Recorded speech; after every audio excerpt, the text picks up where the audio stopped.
शिवाय नमस्तुभ्यम। हर हर महादेव। छत्रपति संभाजी नगर महाराष्ट्र में गुरुजी पंडित प्रदीप मिश्रा जी के द्वारा वाची जा रही सत्यम शिवम सुंदरम शिव महापुराण कथा के दूसरे दिन की कथा आज पूर्ण हो चुकी है। ये कथा 2 जून से 7 जून तक दोपहर में 2 बजे से 5 बजे तक चलने वाली है।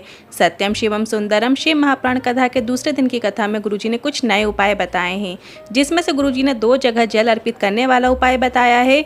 और गुरुजी ने कहा है, अगर आप छोटे व्यापारी हैं, हाथ ठेला वाले हैं या बड़े व्यापारी हैं तो भी आप ये उपाय ज़रूर करें। कितनी भी आर्थिक स्थिति कमज़ोर क्यों ना हो, जीवन में कितनी ही समस्याएं और रोग बीमारी क्यों ना हो, सब मात्र 3 माह में आपसे दूर हो जाएगा, ये निश्चितता है। ये उपाय हम आपको इसी वीडियो के अंत में करके दिखाएंगे। इसके साथ ही आज गुरुजी ने व्यापार बढ़ाने वाला नया उपाय बताया है। और अगर आपके यहाँ शादी है और भोजन कम ना पड़े, उसका भी एक उपाय बताया है। सभी की जानकारी आपको इसी वीडियो के माध्यम से प्राप्त होने वाली है। और कल 3 जून 2023 है, दिन है शनिवार का। और इस दिन आप धन संपदा वृद्धि के लिए लक्ष्मी नारायण वाला विशेष महा उपाय कर सकते हैं। इस उपाय की भी जानकारी आपको इसी वीडियो के अंत में प्राप्त होने वाली है। गुरुजी ने 16 उपाय पत्र उपयोगी जानकारियां दी हैं। सभी की जानकारी आपको इस वीडियो के माध्यम से देंगे। किसी कारणवश यदि आपने आज की कथा नहीं सुनी है तो पूरी कथा का रास्ता आपको इस छोटे से वीडियो से प्राप्त हो जाएगा। पिछले प्रश्न का सही उत्तर है औरंगाबाद के पास कौन सा ज्योतिर्लिंग है, तो सही उत्तर है कृष्णेश्वर। और आज का प्रश्न इस प्रकार है, के लिए शिव के किस नाम को लिया जाता है? ए हाटकेश्वर महादेव, बी कुंदकेश्वर महादेव, सी क्रातेश्वर महादेव या डी अवधूतेश्वर महादेव। प्रश्न का उत्तर कमेंट के जरिए हमें भेज सकते हैं और हम इस प्रश्न का उत्तर कल के वीडियो में आपको बताएंगे। तो बढ़ते हैं आज की कथा की पहली जानकारी की ओर। कथा शुरू होते ही गुरुजी ने कहा, जैसे आप अपने बच्चों को नज़र से बचाने के लिए हम काला धागा पहना देते हैं, उसी तरह बच्चों को बुरी संगत और बुरी आदतों से बचाने के लिए हमें हमारे बच्चों के गले में एक रुद्राक्ष को पहना देना चाहिए। और रुद्राक्ष जो सीहोर से मिल रहा है वो बिल्कुल फ्री है और आपको 1 रुपये भी नहीं देना है। और वो रुद्राक्ष के कई महत्व हैं। बढ़ते हैं आज की कथा की दूसरी जानकारी की ओर। गुस्सा आने के 2 विशेष समय गुरुजी ने बताए हैं। पहला गुस्सा सुबह उठते से ही 11 बजे तक रहता है और दूसरे गुस्से का समय शाम को 6 बजे से 9 बजे तक रहता है। तो आपको इस समय में गुस्सा नहीं करना है। गुरुजी ने कहा है सभी से कि एक नियम बना लें और हम गुस्सा करेंगे तो दोपहर के 12 बजे से शाम 5 बजे के बीच में करेंगे। आपको ऐसा नियम अपने जीवन में बना लेना है। आपको कोई कुछ बोले, कोई कुछ करे तो आपको गुस्सा नहीं करना है। बढ़ते हैं आज की कथा की तीसरी जानकारी की ओर। यदि अपने घर में आते हैं तो हमारा सौभाग्य होता है। शिव महापुराण कथा यदि नगर में होती है तो हमारा भाग्य है। अपने को याद कर लें तो अपना सौभाग्य है। और संत अगर नगर में आए और शिव महापुराण कथा होए और हम उसमें ना जा पाए तो यह हमारा दुर्भाग्य होता है। बढ़ते हैं आज की कथा की चौथी जानकारी की ओर। बच्चों को मार कर सीधा कर रहे हैं तो ऐसा करने का कोई मतलब नहीं होता। अगर हम बच्चों को मार कर सही मार्ग में लाने का प्रयास कर रहे हैं तो इसका कोई मतलब नहीं है। सास बहू को और बहू सास को अगर अपशब्द बोलकर सही कर रही है तो इसका भी कोई मतलब नहीं है।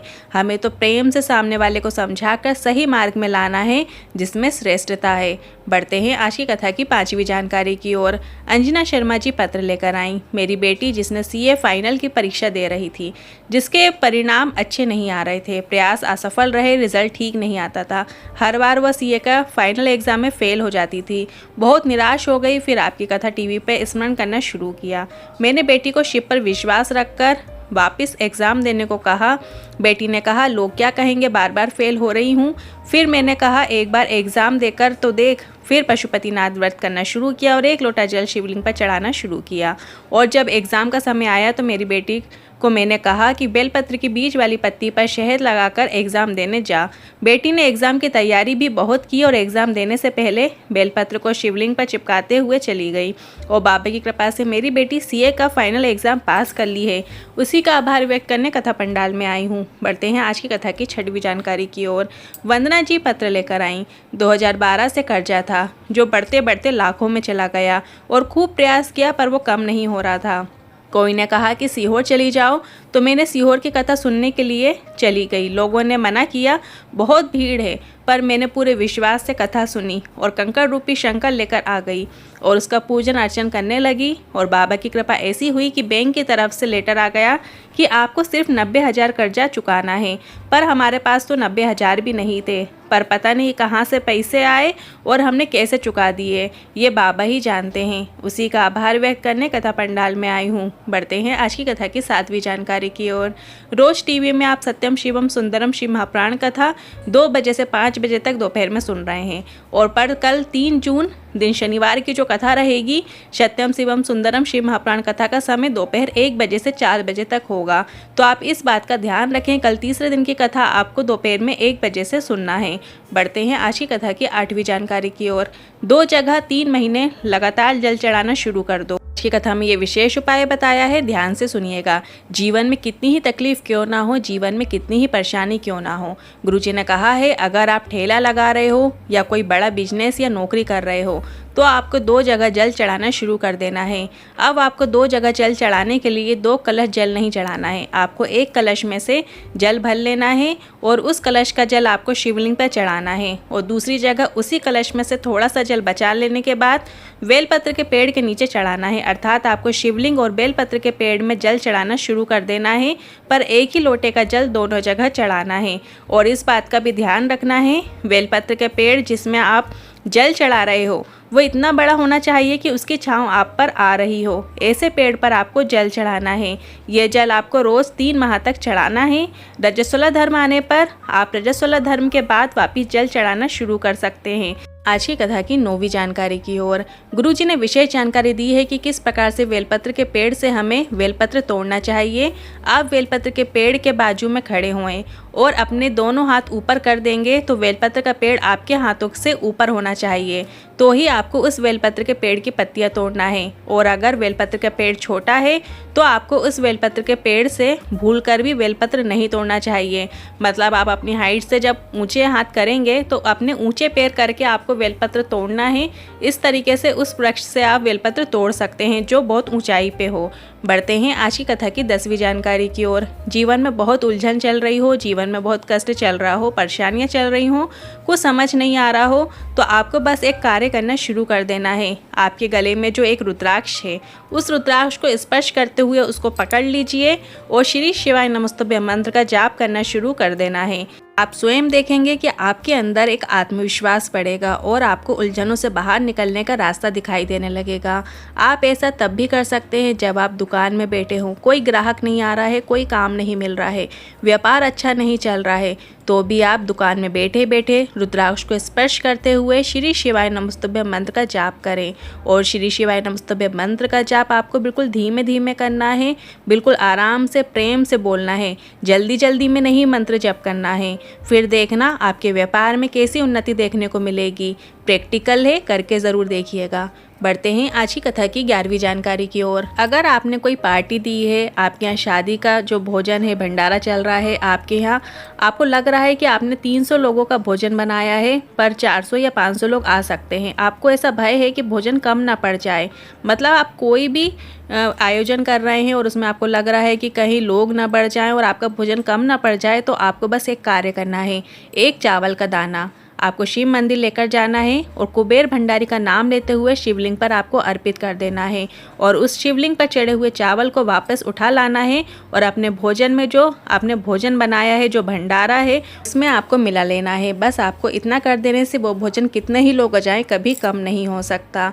बढ़ते हैं आज की कथा की 12वीं जानकारी की ओर। शिव महापुराण की कथा कहती है अगर आपके घर में कोई अतिथि आ रहा है तो आप उसे भोजन दे दो। अगर ये भी नहीं दे सकते हो तो आप उसे पानी पिलाएं। अगर ये भी नहीं कर सकते हैं तो उसे आसन देकर बिठाना है। अगर ये भी नहीं कर सकते हो तो मीठी वाणी दे दो। अगर ये भी नहीं कर सकते हो तो चेहरे की मुस्कुराहट दे दो। बढ़ते हैं आज की कथा की 13वीं जानकारी की ओर। दीपाली जी पत्र लेकर आई। मेरे पति बैंक में कार्य करते हैं, परमानेंट नहीं थे। बाबा से निवेदन किया, पशुपतिनाथ व्रत किया और क्या बताऊं, जो कभी नहीं हो सकता था। बाबा ने मेरे पति को बैंक में परमानेंट नौकरी दे दी। मैं जब गर्भवती थी तो डॉक्टर ने मेरे बच्चे के दिल में छेद बताया और एक पैर छोटा बता दिया और एक दो बीमारियां और बता दी। सभी ने उस बच्चे को गिरा देने को कहा क्योंकि बच्चा माइंड से भी विकलांग रहेगा, ऐसा बताया था।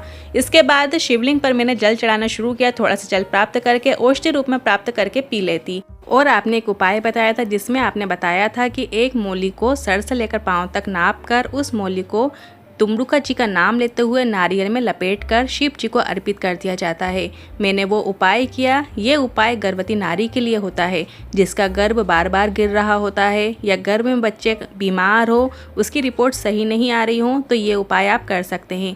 आपको बस उस नारी के सर से लेकर पांव तक मौली नाप कर काट लेना है और उसे नारियल में लपेट कर शिवलिंग पर तुमरुका जी का नाम लेते हुए अर्पित कर देना है और उस नारी का नाम और गोत्र बोलते हुए अर्पित करना है। आज की कथा की 14वीं जानकारी की ओर एक पत्र आया जिसमें लिखा था, मैंने किसी को शिवलिंग पर जल चढ़ाते हुए देखा और उसे देखकर मैंने भी जल चढ़ाना शुरू किया और बेटे को भी जल चढ़ाने को कहा। पशुपतिनाथ व्रत करना प्रारंभ किया और बेटा जब सरकारी नौकरी में एग्जाम देने गया तो बेटे ने बेलपत्र में शहद लगाकर शिवलिंग पर लगाते हुए एग्जाम देने चला गया और आज मेरा बेटा महाराष्ट्र पुलिस में कार्यरत है। उसी का आभार व्यक्त करने कथा पंडाल में आई हूँ। बढ़ते हैं आज की कथा की 15वीं जानकारी की ओर।